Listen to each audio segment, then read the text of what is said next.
今日帶大家嚟太子維港酒店裏邊嗰間海港。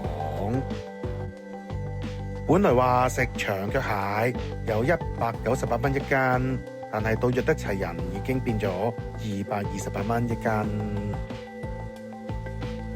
依間海港喺酒店裏邊感覺上好啲，所以揀咗依間。最主要係因為佢唔係好嘈，好舒服。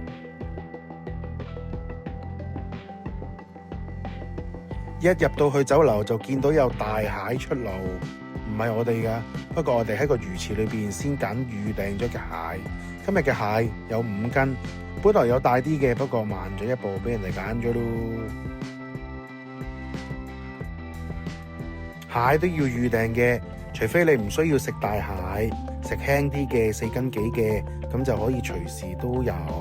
如果你話要5斤啊、5斤幾啊，就早啲訂啦。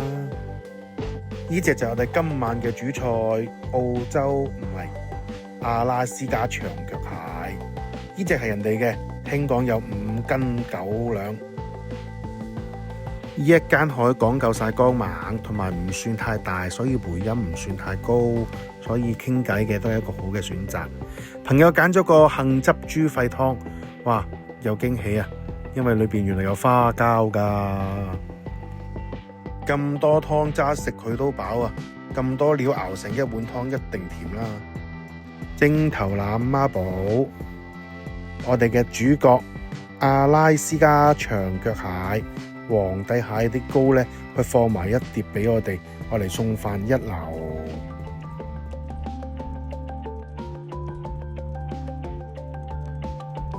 仲有另外一碟嘅大魚孖寶、荷蘭豆炒魚片。好耐冇食過荷蘭豆啦，我唔客氣啦，有機會就大家過嚟試下咯，仲係做緊優惠嘅話，都 OK 抵食嘅。